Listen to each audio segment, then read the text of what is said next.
Today on Gamer's Couch, Lord of the Pigs. Hello, welcome to the couch. Happy Sunday. Oink oink. We are on the couch talking board games. Today, Lord of the Pigs, which, makes for a lot of puns and funny jokes and all that stuff. But Well, I think it's more a very harsh political discourse. You pig! Hidden in a game. Yeah. So my name is Sarah. I'm the artist behind Pinselgeschichten. This is my sweet husband Daniel, and we're talking board games every Sunday. One of our favorite pastimes again. And future times. And future times, yeah. So to start off this vlog, that's what I still call it in the working title, by the way. So it's not a... Right away, this is not a review. This is us goofing around, talking about games we play and what we think about that. Yeah, sharing our opinion, which is the most important thing. And we still rate stuff. Yeah, we'll still rate it, just so you can compare the different kinds of games that we talk about. So anyways, we're starting up with rules and gameplay of whatever particular game we do have on the couch that Sunday. Then we go into what we liked or not liked about a game, and then we talk a bit about funny stories and experiences that we had while playing the game. And today we do have our first indie game after Spiel 2015, right? I think if it's... I don't know if I would classify this. You're so not prepared. Anyway, but Sarah will now start with rules and gameplay. No. See you back when we talk about what I like and dislike. No. Bye. No. What? We're not changing up things.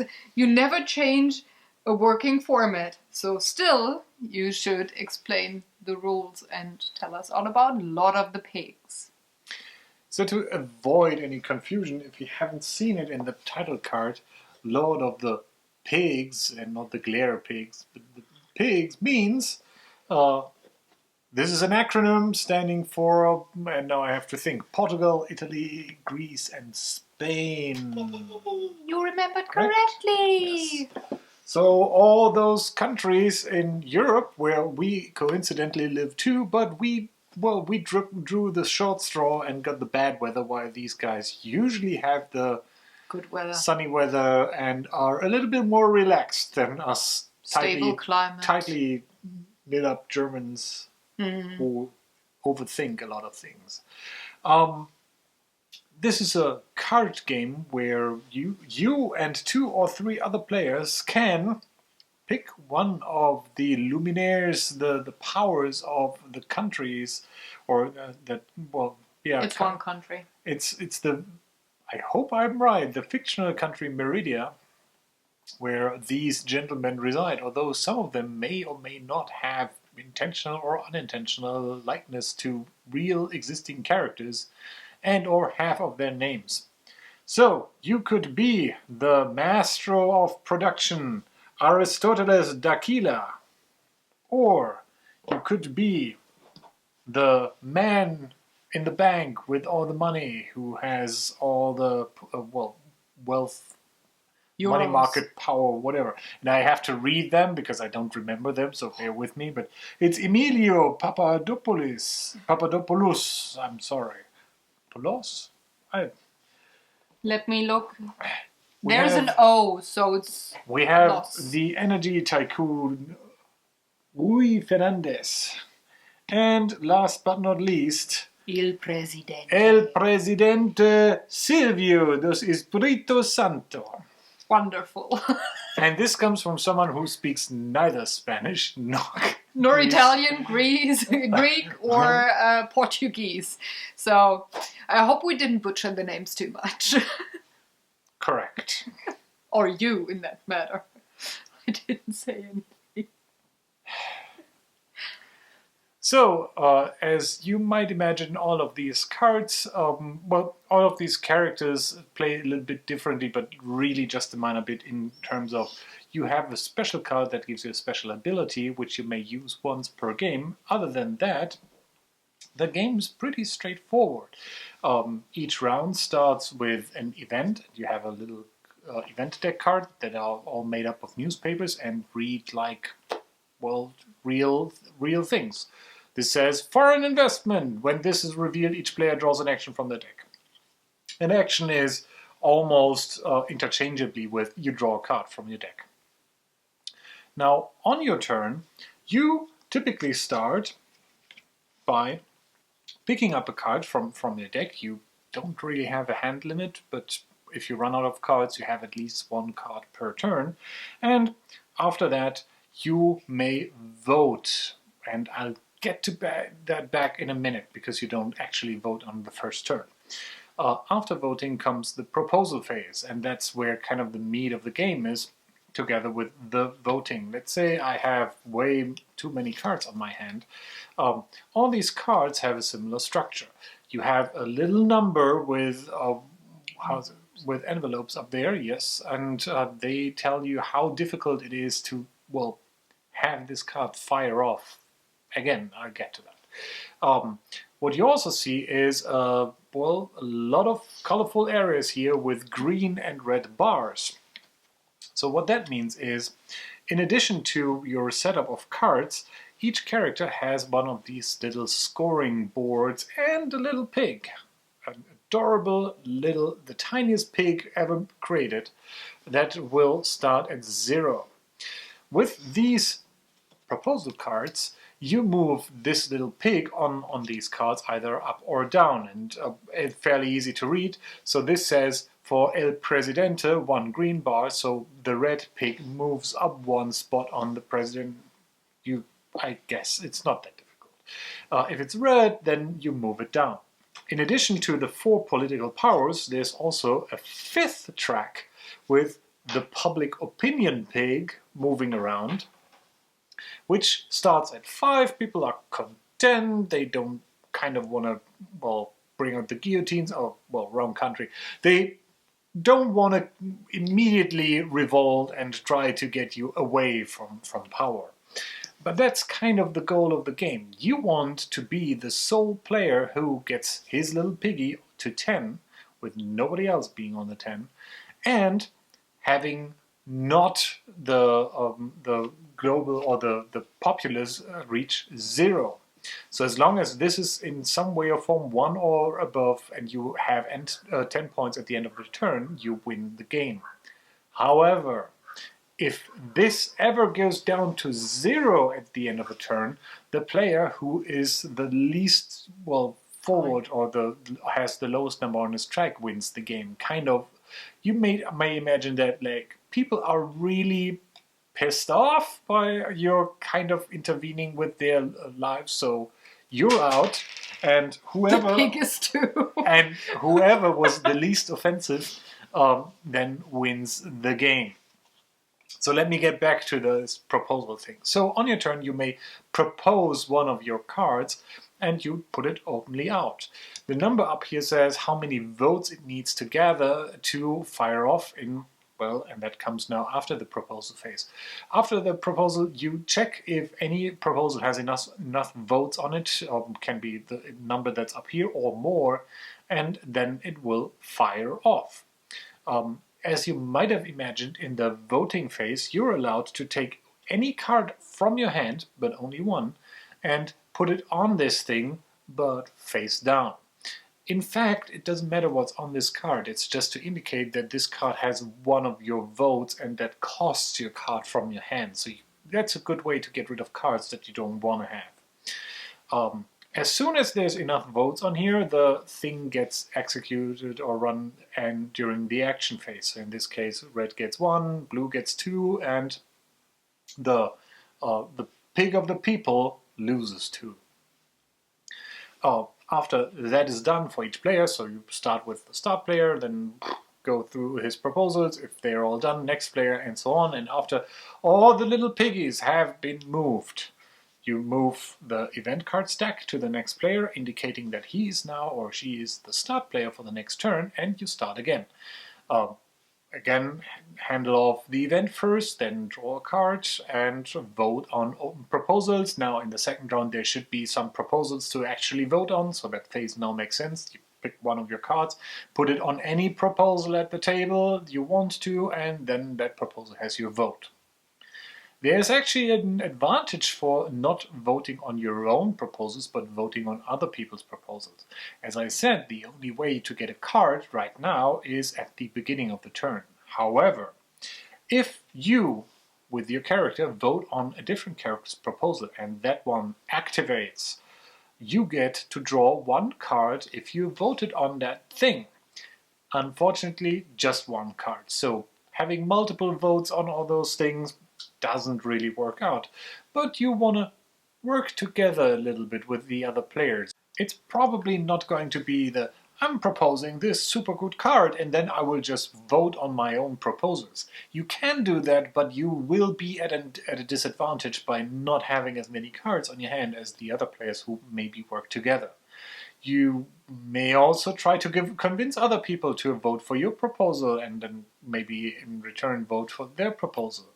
There are usually, these cards are made up in a way where either all of, like, it's good for all the factions or it's good for 3 out of 4 of the factions.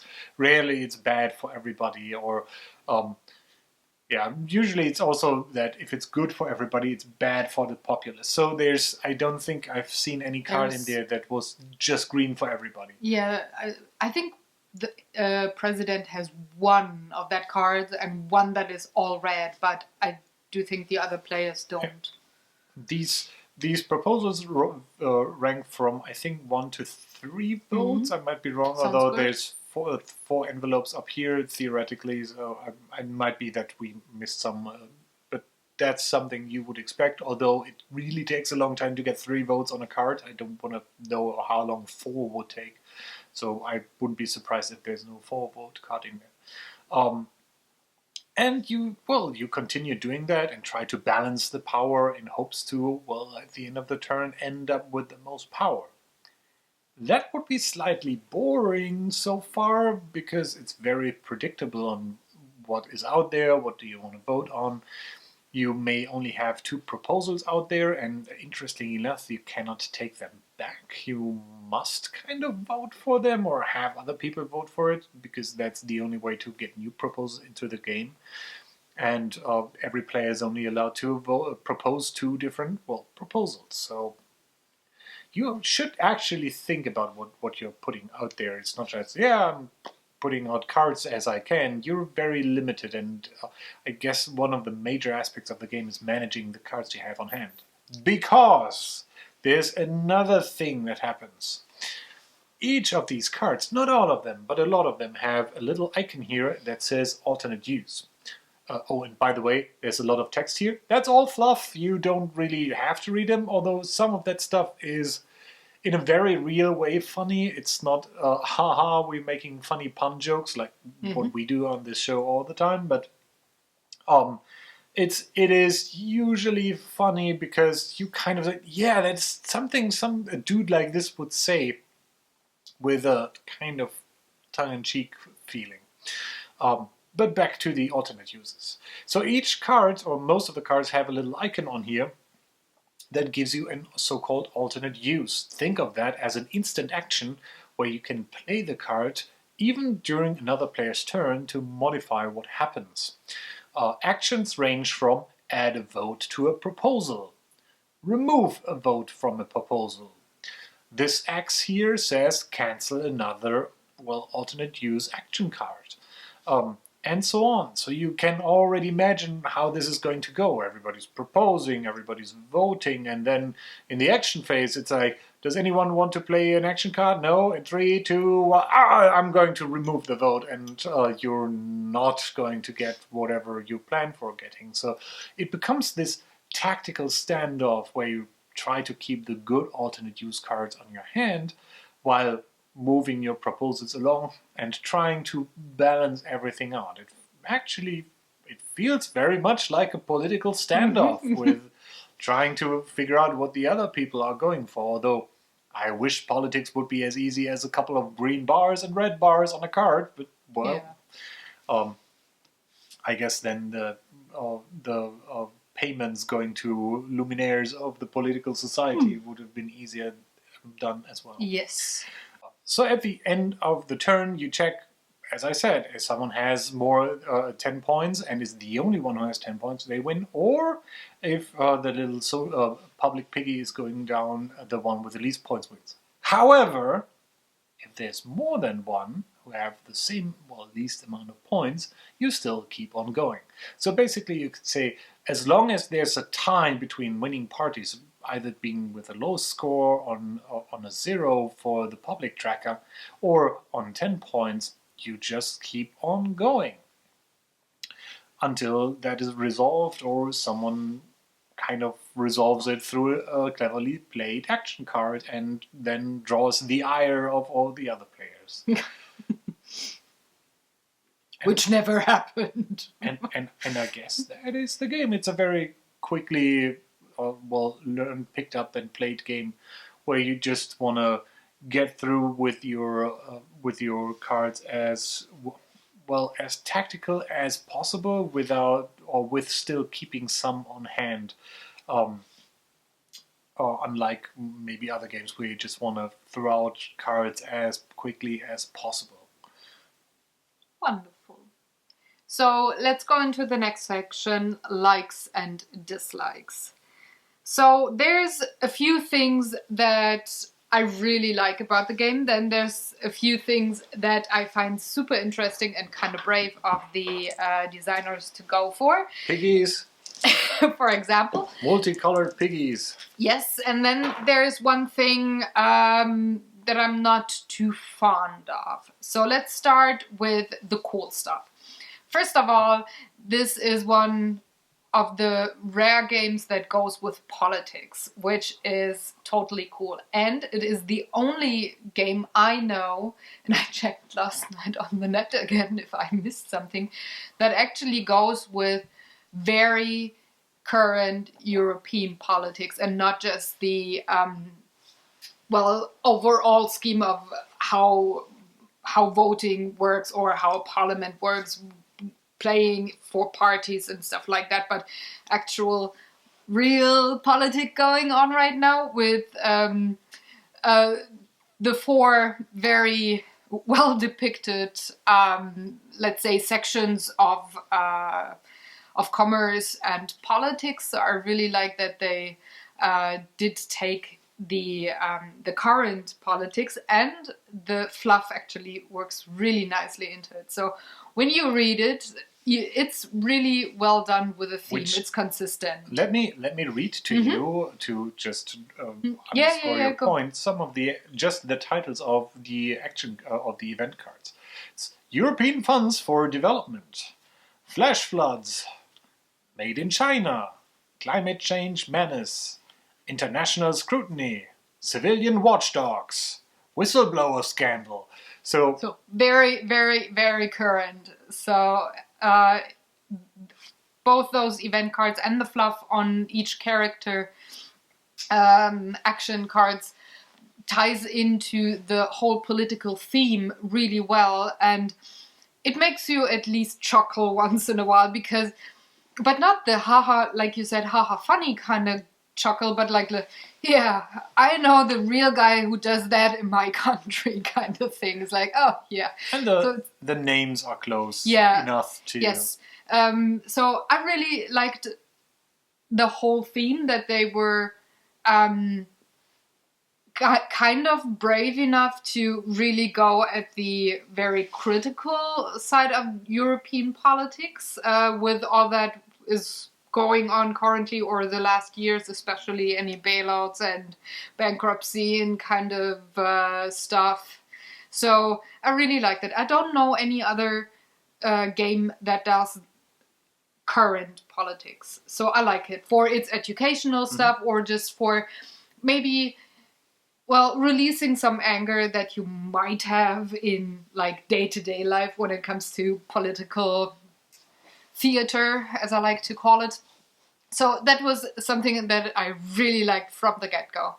One thing that what was the second thing I said? It's one thing that I really, really like. Then things that I that you thought were brave. Brave, yeah, that was the brave thing. I like the bickering that goes on when you have the right group at the table. So one thing, and I'm coming back to that, one thing that I'm not too fond of is that some parts of the game do not work well if you don't have the right group. So we're going to go into that in depth in the experiences, but let me just say for now, if you have a group that is very Analytical. either analytical or like very, very too goody shoe kind of. You don't play against the public pig. If you have a group that is just no, we gotta say public opinion has to be great, and they have to. The folks have to be happy and have to have enough food and security and healthcare and all that, and every player plays like that. Then the game, in my personal opinion, drags out too long. If you, however, have the diversity of real life society at the table, it's a really cool game, because then you have the real, well, political standoff at the table that you have in real life. It also helps a lot if the people who are playing this go into character. Actually go a little bit with the characters that they're playing, being like El Presidente, or they're the money guy who is then kind of I'm not doing anything without getting any profit out of this. Yeah. One thing that I also very much like is that there's a quote-unquote hidden mechanic in the game. It's not said specifically in the game, but it also doesn't say you can't do it, which is making deals during the voting for proposal phase. Just like it goes with lobbying in real life, you could actually, have some kind of, let's say, agreement or blackmailing stuff of other players to get your proposals be voted on and activated.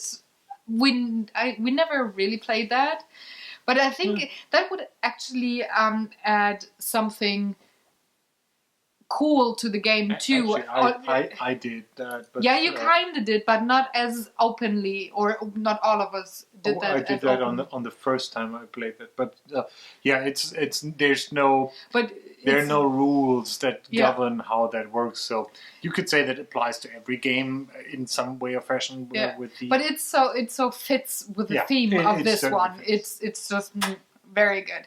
So all in all, aside from just artwork, which is, by the way, very, very cool because it's very unique. It's not very shiny and fancy, but the characters are cartoons drawn over photos of real life people, but they're drawn in a way that you cannot really recognize the real person. So I really like that approach because when you think of an energy tycoon, you have your people in your head that you associate with it. For example, the tycoon would be, when we go to the States, would be the Trump guy, for example. Well, that could also be El Presidente soon. Yeah, hope not. But sorry, guys. But yeah, you have your, European Central Bank kind of guy for the green dude already in your head, and you kind of recognize them, but they're changed enough so that the characters on the cards are their own characters. So it's really cool. I guess that could also be because a lot of those folks in those positions are they look alike. Old white people who are slightly or more not less so. They're not certainly overweight and sporting the receding hairline, which says that if I get a little bit more, I can go into politics. Maybe I should. No, I would divorce you if you go into politics. I have a proposal for you. Go to politics. No, but I really like it. So even just looking at the cards and well, getting into character kind of really helps the game along. Other than that, it's really simple. It's the same kind of thing every turn. So it's, I think, easy to teach, easy to learn. I'm with you there.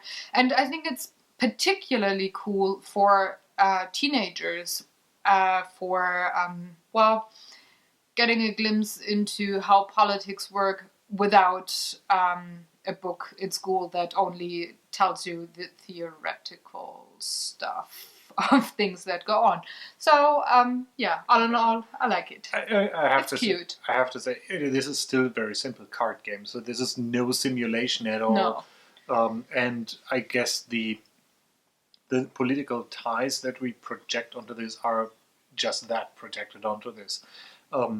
There is technically, apart from the proposal and the voting stuff, there's no interaction on a gameplay mechanic. Well, the action phase when you play the alternative views in the third.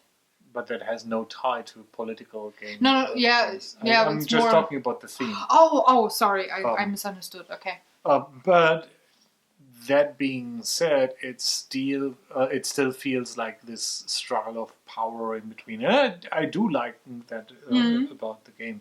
I have to agree with you. The artwork is really nice. It is cartoony in a satire comic type of way. That is something like we have a local paper here called The Titanic, which is just satire comics, and that is an art style I would look forward to find in there. And that's what the cards are like. And while you don't want to read those cards during playing, you kind of want to, because those texts they're kind of cool there. Just for the fact that they're not, they could be out of a newspaper, but they're not, and they're slightly modified with different names that sound funny, and it makes me smile. Don't know if it makes you smile, but it's weird to explain. I guess it's kind of on the cynical, sarcastic kind of humor that's in there. If you arrive at the point in your life where you say, politicians, then that might be the right state of mind to play this kind of game. I also have to agree that this bringing this out, although it says it's a very quick game, that is very, very, very dependent on the people you're playing with. This may be a very localized flaw with Germans playing... Overthinking everything. Playing a card game in the German way, but it is certainly, or there's a very huge possibility if you have people at the table that have a very good eye for figuring out how many points does whom get, and track those over all those things, that power distribution balances out, which is again an interesting analogy for politics. However, it prevents the game from ending, which means you might end up playing for quite some time. If you are aware of that, one of the ways to kind of break that or get out of that is, as you said, somebody has to try to. Yeah, you can either play for I want to get max the 10 points and win that way, or you can play for I want to have the least amount of points and have the social staying down. Interestingly enough, I'm pretty sure no faction has the power to downvote themselves, so you kind of you're required for other people to push you down, or at least you have to limit yourself from going up. There's some events that might help you with that, but that's a little bit more luck-based getting that. The biggest part about this is not to spend your cards quickly. You have to wait for the right window to play the alternate use cards you have on hand to seal the deal, so to speak, because with all the proposals up and visible for everybody to vote on and to select, that means that people know when you're going to win, and they're going to prevent you from that, at least if they're paying attention. And the action cards that you have on hand are the only thing that can push you over to seal the deal, or to keep someone else from winning. Yeah. Yeah. But then again, that is something that why it is good and encouraged to vote for other people. You want to have at least 2 or 3 cards on hand that actually do something. And I haven't explained all the alternate uses, but there's way more. There's stuff in there like everybody has to discard a card. You may look at someone's player's hand. You may look at the next cards in your stack and reorder them to your liking, and so on. The individual character abilities that are on here, at least to me, didn't feel that great, although they are certainly useful. So, for example, our Aristoteles, as the production guy, may use his action to pick up a card from his discard stack and get it on hand again, which can be the thing. I mean, given you are only allowed to use these abilities once per game anyway. I think they're kind of like the alternative use. If you play them at the right time in the game, they're really powerful. Otherwise, they're kind of like meh. I think so. It's really, the difficult thing actually is to find the right time to play them. I never played mine because I only realized too late when I should have played them. I would go so far to say that it's really difficult to catch up if you misfired. Yeah. If you misfired your hand, alternate uses, you might recover from that. But if you, I wouldn't go so far to say you have to use a special ability to win a game. No, because then I'm proof that is not the case. But if someone else at the table was able to use their special ability to the best effect, you're going to have a hard time without bringing out something that is as equally powerful in terms of timing and the ability. Yes. And just to read off, so the president has the ability, the power of the presidential veto that allows him to remove one of the proposals and return it to its owner's hand, regardless of how many votes are on there. And I guess you already can see why that might be in a final phase. That could be the game breaking or making thing that decides what's going on, or the seizure of assets, which makes me more think about someone having a cramp on his buttocks or something. Which is exchange hands with another player of your choice. You both use the actions as if they were yours, so you can, if you know that the other guy has really potent alternate use cards, you can really screw up the day. Or the manipulate the supply. Players with less than 5 points gain 1 point, and the players with more than 5 points lose 1 point, which I haven't found a good use so far for, but it actually works when you play for the public opinion to go down, and you're too high, that you can go. Yeah, I think that might be the last resort action. If someone's at 10 points, you can yank them back to 9 with that. Something I probably missed to say. If you're at 10 points, you stay at 10 points. You don't go over 10 points. This might come up now in gameplay experiences, but we were considering playing that with as a variant, saying that you can go over 10 points, specifically for those games that don't seem to have ended. Because we're just too goody shoe. Kind of people. No, I don't think. No. Or over-analyzing. So if you're playing this, someone kind of has to be the jackass. Well, it's not jackass. It's a different way to play with going for the lowest amount of points. But somebody has to play the lobbyist. If nobody does it, or I'm going so far. As soon as everybody at the table is playing the same strategy, the game has the problem that it might never end, and that combined with people who are very strategic and very thoughtful of what they play, and not just see this as a let's go for a very, very quick card game, have a couple of laughs, and I'm not saying that we didn't have fun, but it's a different game in that context. We, as I said, we thought about then for playing Forest. We actually never tried that out. That you're allowed to go beyond 10 points. Maybe that would solve such a problem. Although the interesting decision part about this is actually happening at the point, and it would be kind of a loss if that were missing at that point. If you don't have that. Okay, he's at 10 now, but we're not at the end of the turn.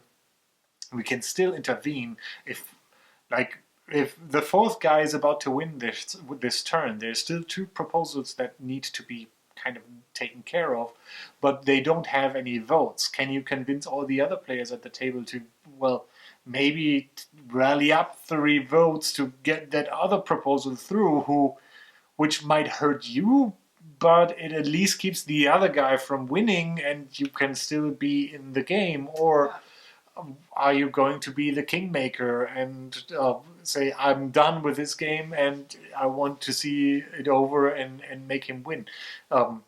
Which obviously is not the ideal outcome, but I could see someone getting to that point. I played it 3 or 4 times, and only the last 2 times we had, from the get-go, at least one person at the table not playing for 10 points, but for getting social opinion or public opinion to 0. And it, first of all, were really short games, and second of all, they felt even more tense to me. So more like instead of just at one point being very tactical with what you just explained so eloquently, it was more like, no, I gotta get there. I'm not looking left and right. I just gotta get there. And Sticks and me, we in the last game tried to go for 0, and Tina and you tried to go for the 10 points. And he was like 1 point away from me, and he had really a difficult time to get from 4 to 3 points down again. So I think it's way easier to have multiple people at 10 points, but it's way harder to have multiple people at 3 points only. It's really it's really great in that context to be a man or a woman, well, probably be overweight man with a receding hairline of the people and for the people, and raising all your other players' score up and seeing them struggle to go down again. Not that I would do that, but just in general, I'm very altruistic in nature, and I just want to see everybody win a little bit. I don't have to be on the first place. I'm fine with last place. I played really aggressive last time. Like from the first turn, you guys were already saying, "Whoa, you're going in strong with the minus points." And yeah, it was actually the shortest game. And it was, well, Styx is always in character, so that's very funny because he has a voice, a certain voice for all the characters and everything. So that's funny enough. I don't think he's watching these, but if you would have said now, because he is also a white male with receding hairline. No, he was just for a haircut. That was not a receding hairline. No, I mean like with the voice, he does voices. And certain behavior, like he sits up way straighter if he's the president's like, What are you going to tell me? What can you propose? Holding So, like, the getting imaginary phantom cigar. Yeah. So he's like really in character, which is hilarious and totally awesome when you play with him. But he switched. He did the switching card strategy with you, and that looked like he screwed you over a bit with what you had on your hand. Right? It was certainly annoying because at that point he had nothing on his hand, and I had like 2 or 3 cancel cards. Yeah. And you cannot cancel a special ability. That is the kind of frustrating part about this. So these don't count as the ultimate use actions. But did you feel that it played different with a group of gamers? Or, like, for example, with your mom, who was more the casual gamer? I think playing like with my mom is a difficult thing because so my mom at least pretends not to be that good with English, and although this game has mostly just icons on them, she still has a hard time. And when we played it, she was tired as well. So that I would go so far to say that was probably not the best context to have a fair judgment on that. Okay. It seemed a little bit overwhelming for no, because the first round that we played with our hardcore gaming group, they... Sorry, it's late. It's late, it's late on this Sunday. Very late. Evening. The Friday, Sunday. Now I forgot what I wanted to say. Oh gosh. Oh no, yeah. The first time that we played it with our gaming group, everybody went for the 10 points again, so we didn't really race for the lowest public opinion yet. And it felt kind of, well, I don't want to say overwhelming, but not as smooth as the next time round. It was more like, okay, I gotta check my card. What can I do? What does this say? What is that? Is it, which phase is it? And it got way smoother and way nicer once you had the turn order and kind of a feel for your deck, because then the actual playing could start. And I just wonder if it's different with casual gamers than it is with hardcore gamers who take the mechanics apart first before they play the game.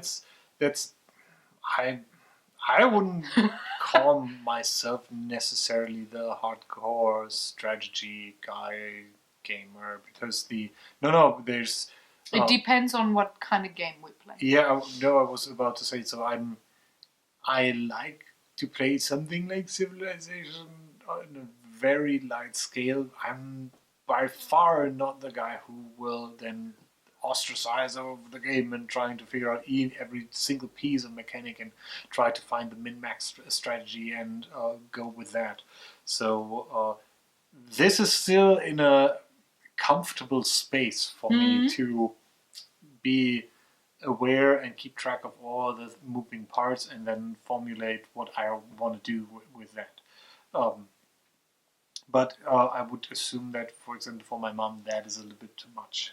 Yeah, okay. So then the question would be, so we talked a bit to the designers while playing that at the warm-up, and they said the target group would actually be like, for example, teenagers, that a huge chunk of the game is the educational part. Would you agree? Would you feel the same way now with playing the game, that it's actually more the maybe get a conversation going, or educate teenagers, or get families together instead of, well, I wouldn't go so far to say that. Can you feel the education in there, or is it just? To me, it's a thematic flavor, not so much an educational piece. Although as I said, the text there, they're so close. There's a lot of text on here. It's like, this is not like one sentence or something. These look like real little articles cut out of, probably they are cut out of newspapers, and some of these have actual quotes in here, although I guess this is Thomas Blischelblögen is not the European Commissioner, but he could be from Belgium or Denmark or whatever. I would say, and just based on these headlines and these events, probably our age group is the target group to what that appeals, because we are. When I think back, when I was a teenager, I did not read as much news or keep track of what was happening on. And exactly. Just to give you a spoiler here, we are both past 30, so. No, talk for yourself. We are, while we are still interested in stuff like board games, we are also kind of interested in politics and society and how that works. into reading news, keeping up with what's going on, and actually have a genuine interest in what's happening on a kind of European scale, because it affects us and we work and live within that environment. And from that point of view, from that lens, that plays to that nicely, because I feel like reading a news site or reading a newspaper while playing this, though one might argue that that is not as enjoyable. I would actually also agree not going for teenagers, but more for like 18, 19, 20-year-olds that are just going off to university and maybe... Yeah, I would say younger than us, maybe, but older than teenagers. I would say 20-ish. Maybe I'm giving students not enough credit. I'm just trying to view from my perspective when I was at that age. But you were special. Probably I would have played this, but I may not have that thematic context as appealing or reminiscent of what I already know from other stuff than this is. That being said, at that time I still played card games, and some of those were abstract, so I probably would still have played that. Would I have been a wiser man after playing this game? Probably not.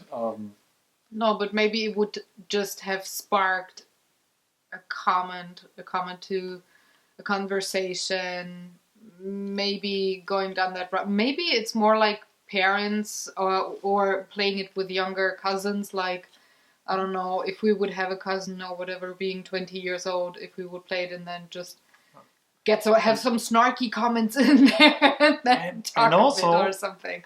Also, we're the evil guys in this kind of environment. We are at least in the European Union, we are the evil Germans who kind of tell other countries what to do and what not to do. And this game is certainly comes from a different perspective. Yes. Because those states that are covered in here are kind of all those countries that German representatives go for and tell what to do and what not to do. Sometimes not so much justified as probably is, or that comes from a different social context. And I'm really trying hard not to put any judgment on here, but I don't know what this game is for someone looking through that lens versus what I look at. I'm still very much detached from what Germany is in Europe, in terms of I'm the last person to go out there and say, we told you right away and we're paying for everything and blah blah, which is usually bullshit and probably the reason why my receding hairline is not getting me into politics. Nicely said, babe. Nicely said. It might be interesting to hear what someone from so if by any chance anybody from Portugal, Greece, Italy or Spain is watching and may have played this game or may have an opinion on how this game looks through their personal lens, let us know in the comment section below, because we're really curious. Also, let us know if you are in fact a pig who's watching videos on YouTube. Not only would I be surprised, but we can relay messages to our pig if you want to. Layla can't read. We can read messages to Layla, our pig, if you want to get in contact with the pig. Now we're getting really goofy really fast, even more than before.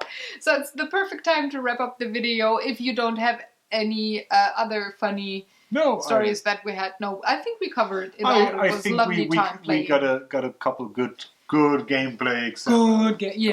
Yeah. Probably too much. I'm sorry for that, but that's fine.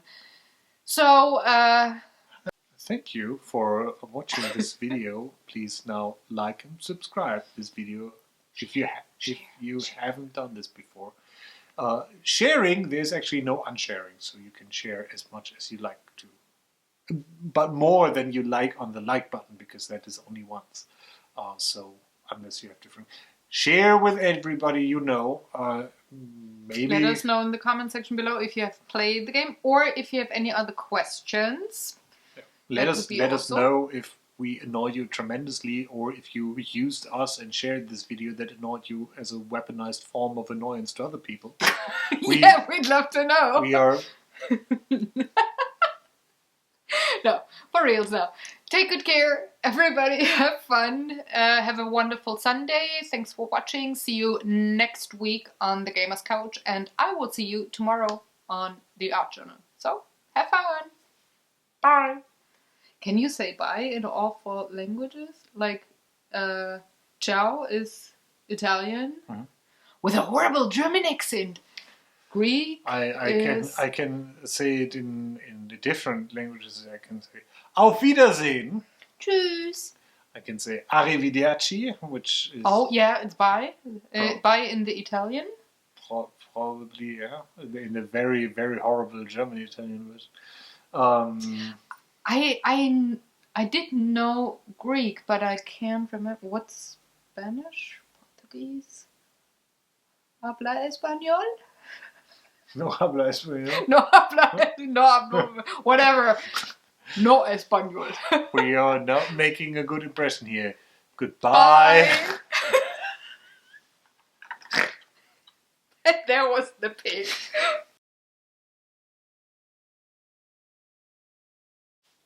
Hello. Hello, welcome to the couch. Happy Sunday. So I've now got rid of all the jokes that I have for the pigs. It's title card, announcement, hello, oink. Oh, oink. Yeah, well, I might have 1 or 2 puns later on, I don't know. Anyways, welcome to the couch. It's great that you're with us today. Again, yay, Sunday, board gaming time. If you're new to the channel or the series, I am Sarah, the artist behind Pinselgeschichten, and this is my husband Daniel, and we're talking board games every Sunday. Every single Sunday. Forever. Yeah. No, it's one of our most favorite pastimes, and we'd like to share our beloved hobby. God damn. This is going south quickly. Yeah, to Meridia. These videos follow a strict format in program. Hold on, that's a blooper. Hold it. Die irritiert mich. How does this work again? It's only 50 something videos that we've been doing that. And you still haven't clicked on the subscribe button or on the like button. Oh no, the other way around. It is somewhere down here. Click on the like button and the subscribe button. Unless you have already clicked on either of those. Which would be not good, because then you're unsubscribed. Make sure you have only clicked once. Oh God, come on. Step aside. Let's the professionals with it. Let's wrap this video. Where am I? Cover your ears. Fuck you. Okay. Professional face.